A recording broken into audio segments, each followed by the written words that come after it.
سرگزشت ایک کمسن سپاہی سالار کی،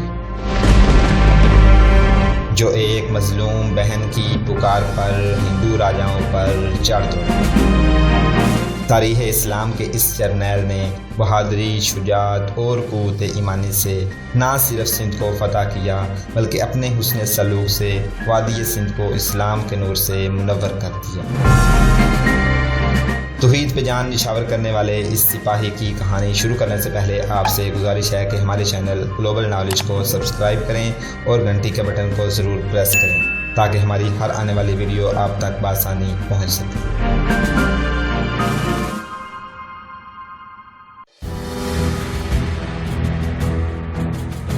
کیا سمجھے ہو بلال؟ میرانی نے بلال بن عثمان کو یہ ساری داستان سنا کر کہا، راجہ طاہر مجھ پر کوئی پابندی عائد نہیں کر سکتا۔ اس نے مجھے اپنی بیوی نہیں بنایا۔ ہمارا رشتہ بہن بھائی والا ہے، لیکن وہ جانتا ہے کہ میں جوان ہوں اور اس عمر میں مجھے اپنے خاوند کے پاس ہونا چاہیے۔ یہ احساس ہے کہ جوان جسم کے مطالبے کیا ہوتے ہیں اور جوان روح کیا ہوتی ہے۔ اس نے اپنے تحت کو بچانے کے لیے میری جوانی کے جذبات کی قربانی دی ہے۔ میں نے سنا ہے کہ اس ملک میں زندہ لڑکیوں کی جان کی قربانی بھی دی جاتی ہے، بلال بن عثمان نے کہا۔ تم نے ٹھیک سنا ہے، میرانی نے کہا۔ اگر نجومی یا پنڈت کہہ دیں کہ کوئی آئی ہوئی مصیبت انسانی جان کی قربانی سے ٹلے گی تو کسی موزوں لڑکی کو پنڈتوں کے حوالے کر دیا جاتا ہے۔ یہ رسم ایک خاص طریقے سے ادا کی جاتی ہے۔ ہم اسے شرک اور گناہ کبیرہ کہتے ہیں، بلال نے کہا۔ تمہارا خدا کیسا خدا ہے جو اپنے بندوں کا خون بہا کر خوش ہوتا ہے؟ میں نے تمہیں پہلے کہا ہے کہ میرے ساتھ مذہب کی بات نہ کرو، میرانی نے کہا۔ میں جب تمہارے پاس آتی ہوں تو میں ہندو نہیں ہوتی اور میں تمہیں مسلمان نہیں سمجھتی۔ میں ایک عورت ہوں اور تمہیں ایک مرد سمجھ کر آتی ہوں۔ عورت اسی مرد کو اپنے دل میں بساتی ہے جو اس کے دل کو اچھا لگتا ہے۔ میں رانی ہوں، میں تمہیں زنجیروں میں باندھ کر اپنا غلام بنا سکتی ہوں، لیکن میں تمہاری محبت کی زنجیروں میں بند کر تمہاری غلام ہو گئی ہوں۔ میں تمہارے اس سوال کا جواب دے رہی ہوں کہ میں اپنے خاوند کو کیوں دھوکہ دے رہی ہوں اور میں اسے محبت کے قابل کیوں نہیں سمجھ رہی۔ میں کہہ رہی تھی کہ میرا بھائی راجہ طاہر جانتا ہے کہ اس نے میری جوانی کے ارمان اور رومان قربان کر کے مجھے ریگستان میں چھوڑ دیا ہے، جہاں میں پیاسی بھٹک رہی ہوں۔ میرے وجود کا انگ انگ جل رہا ہے۔ وہ مرد ہے اور وہ راجہ ہے۔ وہ بمرا ہے، کلی کلی کا رس چوس سکتا ہے۔ محل میں واسیوں کی کمی نہیں۔ اسے ایک بیوی کا پابند رہنے کی ضرورت نہیں۔ اس نے مجھے بھی آزاد چھوڑ رکھا ہے، لیکن میں رانی ہوں۔ میں اپنے وقار کو مٹی میں نہیں ملا سکتی۔ میں کسی کی بیوی نہیں بن سکتی، لیکن فطرت کا گلا نہیں گونڈ سکتی۔ دل میں محبت کا جو الاؤ بڑک اٹھا ہے، اسے میں بجھا نہیں سکتی۔ میں کسی کی بیوی نہیں بن سکتی جو مجھے پیار سے دیکھے اور میں جس کے راستے میں آنکھیں بچھاؤں۔ میں سمجھ گیا ہوں رانی، بلال نے کہا۔ خدا کی قسم تم نے میرے دل میں اپنا پیار پیدا کر لیا ہے، لیکن میں اجنبی مسافر ہوں، تمہارے وطن میں بے وطن ہوں۔ کیا ایک جلا وطن کے ساتھ یوں چھپ چھپ کر ملتی رہو گی؟ نہیں، میرانی نے جواب دیا، میں تمہیں اپنے ساتھ رکھوں گی رانی، بلال نے اسے اپنے قریب کرتے ہوئے کہا۔ اگر میں بے وطن نہ ہوتا تو تمہیں مسلمان بنا کر تمہارے ساتھ شادی کر لیتا۔ تم نے پھر مذہب کا نام لیا، مائی نے کہا۔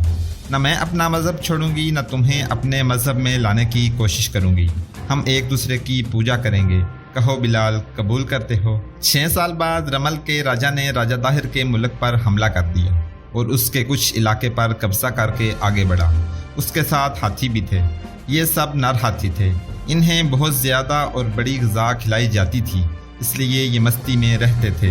حملے کے لیے ان ہاتھیوں کو شراب پلا کر لایا گیا تھا۔ ہاتھیوں کے ساتھ رمل کے راجہ کی جو فوج تھی وہ اتنی زیادہ تھی کہ راجہ طاہر گھبرا گیا۔ اس کی فوج اتنے بڑے لشکر کا مقابلہ نہیں کر سکتی تھی۔ راجہ طاہر نے اپنے وزیر بدہیمن کو بلایا اور اس سے پوچھا کہ وہ کیا کرے۔ مقابلہ کرے مہاراج، بدہیمن نے کہا۔ اپنی فوج تھوڑی ہے تو کیا ہوا؟ اس خزانے کا منہ کھولیں جس میں آپ نے دولت کے ڈھیر لگا رکھے ہیں، یہ لوگوں میں تقسیم کریں اور انہیں کہیں کہ دشمن کے مقابلے کے لیے نکلیں۔ بہادری سے لڑنے والوں کے لیے انعام مقرر کریں۔ رایا کو لڑنے کا تجربہ نہیں، راجہ طاہر نے کہا۔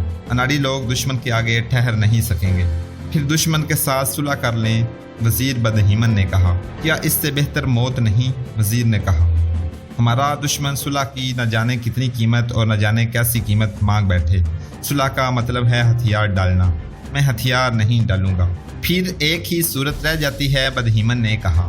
مہاراج نے عرب کے جن مسلمانوں کو پناہ دے کر اپنے ملک میں آباد کیا تھا انہیں لڑنے پر راضی کریں، لیکن ان کی تعداد صرف 500 ہے۔ راجہ طاہر نے کہا، شاید کچھ زیادہ ہو، اتنی تھوڑی تعداد میں کچھ نہیں کر سکیں گے۔ مہاراج، بدہیمن نے کہا، عربوں کو آپ نہیں جانتے، یہ اس قوم کے آدمی ہیں جس نے فارسیوں اور رومیوں کو شکست پر شکست دے کر ان کی جنگی طاقت ختم کر ڈالی ہے۔ یہ لوگ دلیر بھی ہیں اور بہت تھوڑی تعداد میں بھی فتح پانے کا تجربہ رکھتے ہیں۔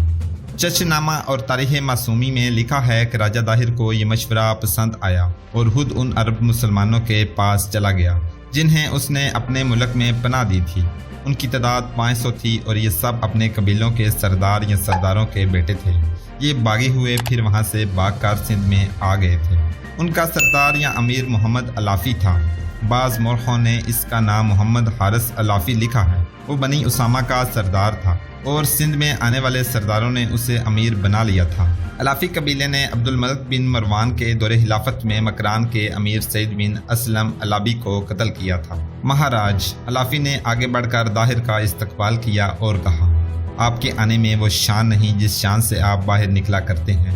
آج میری شان کو تمہاری تلوار قائم رکھے گی۔ راجہ طاہر نے کہا، میں احسان جتانے اور احسان کا صلہ لینے نہیں آیا، میں دوستی کا حق لینے آیا ہوں۔ علافی نے اسے بٹھایا اور 3-4 سرکردہ آدمیوں کو بھی بلا لایا۔ کہو مہاراج، علافی نے پوچھا، آج ہماری تلوار کی کیا ضرورت پیش آئی ہے؟ ہم دوستی کا حق ادا کریں گے۔ راجہ طاہر نے اسے بتایا کہ ایک بہت طاقتور دشمن اس پر حملہ کرنے آ رہا ہے اور اس وقت اس کی فوج 10-12 میل دور پڑاؤ کیے ہوئے ہے۔ خدا کی قسم، عرب کے مسلمان کسی کا احسان بولا نہیں کرتے۔ علافی نے کہا، ہم دوستی کا حق ادا کریں گے، حق ادا نہ ہوا تو جانیں دے دیں گے۔ پھر کوئی ترکیب کرو اور میرے راج کو اس دشمن سے بچاؤ۔ طاہر نے مایوس اور ہارے ہوئے لہجے میں کہا، مجھے اطلاع ملی ہے کہ دشمن کے پاس ہاتھی ہیں جو بدمست ہیں۔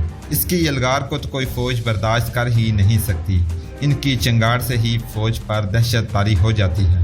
کیا آپ لوگ ان ہاتھیوں سے مقابلے کی کوئی ترکیب سوچ سکتے ہیں؟ اے سندھ کے راج، ایک بوڑھے عرب سردار نے کہا، آج سے 40 سال پہلے کے دن یاد کر، تو اس وقت چھوٹا ہوگا۔ فارس کے آتش پرستوں نے ہمارے ہاتھوں کھائی ہوئی شکستوں سے تنگ آ کر قادسیہ کے میدان میں ہم سے فیصلہ کن جنگ لڑنے کے لیے اتنی فوج اتاری تھی جو شاید اس سے پہلے کسی لڑائی میں نہیں اتری تھی۔ آتش پرست ہاتھی لائے تھے، ہمارے لیے ہاتھی بالکل نئی اور بہت ہی خوفناک چیز تھی۔ میں اس وقت جوان تھا اور میں اس میدان میں لڑا تھا۔ اے سندھ کے راجہ، تو شاید جانتا ہوگا کہ شاہ فارس کو یہ ہاتھی اس وقت کے سندھ کے راجہ نے دیے تھے۔ یہ ہندوستان کے جنگی ہاتھی تھے۔ 40 سال گزر گئے ہیں لیکن ان ہاتھیوں کی چنگاڑیں مجھے آج بھی سنائی دے رہی ہیں۔ ان ہاتھیوں نے ہماری فوج کو بہت نقصان پہنچایا تھا، لیکن ہم نے ہاتھیوں کی سونڈیں کاٹ ڈالی تھیں۔ کیا یہ کام آسان تھا؟ نہیں میرے بزرگ دوست، راجہ طاہر نے کہا، یہ کام آسان نہیں تھا۔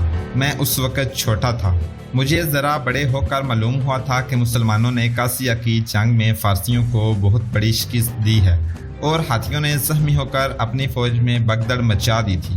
جنگ قادسیہ 635 عیسوی 14 ہجری میں لڑی گئی تھی۔ اس وقت شاہ فارس یزدگرد تھا۔ اس نے مختلف ملکوں سے فوجی مدد یہ کہہ کر مانگی تھی کہ اسلام کے سیلاب کو روکا نہ گیا تو کوئی اور مذہب زندہ نہیں رہے گا اور سب مسلمانوں کے غلام ہوں گے۔ اس نے سندھ کے راجہ سے بھی مدد مانگی تھی۔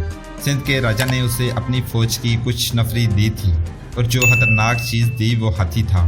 معلوم نہیں سندھ سے کتنے ہاتھی شاہ فارس کو دیے گئے تھے۔ ان میں راجہ کا اپنا سفید ہاتھی بھی شامل تھا، جو دراصل سفید نہیں بلکہ سفیدی مائل بورا تھا۔ جنگ قادسیہ میں اس ہاتھی پر فارس کا مشہور سالار رستم سوار تھا۔ وہ مسلمانوں کے ہاتھوں مارا گیا تھا، اس لیے میں تمہارے پاس آیا ہوں۔ راجہ طاہر نے کہا، ہاتھیوں کا مقابلہ تم ہی کر سکتے ہو، میں نے تمہاری مدد کی تھی، تم میری مدد کرو۔ ہم مدد کو پہنچیں گے، علافی نے کہا، ہمیں اپنے اللہ پر بھروسہ ہے۔ ہاتھی انشاءاللہ میدان میں آئیں گے، ہم میں لڑنے کے قابل جتنے بھی آدمی ہیں وہ لڑیں گے۔ آپ ہمیں تھوڑی سی فوج دے دیں، باقی فوج کو آپ ابھی ادھر روانہ کریں جدھر دشمن پڑاؤ کیے ہوئے ہیں۔ اس کے پڑاؤ سے کچھ دور آپ کی فوج پڑاؤ کرے اور اپنے ارد گرد خندق کھودے، مجھے اپنے 500 سوار دے دے، باقی میرے 500 سوار ہوں گے۔ اس کے بعد جو ہوگا وہ آپ کا دشمن بھی دیکھ لے گا اور آپ بھی دیکھ لینا۔ پھر جو ہوا وہ عرب کے مسلمانوں کی عسکری روایات کے عین مطابق ہوا۔ صرف سندھ کے راجہ داہر اور اس کے دشمن نے ہی نہ دیکھا بلکہ تاریخ نے دیکھا، اور آج تک تاریخ ساری دنیا کو دکھا رہی ہے۔ ہوا یہ کہ محمد حارث الافی کی علامات کے مطابق راجہ داہر نے اپنی فوج کے 500 سوار اس کے حوالے کر دی ہیں۔ الافی نے ان میں مسلمان سوار شامل کر لیے۔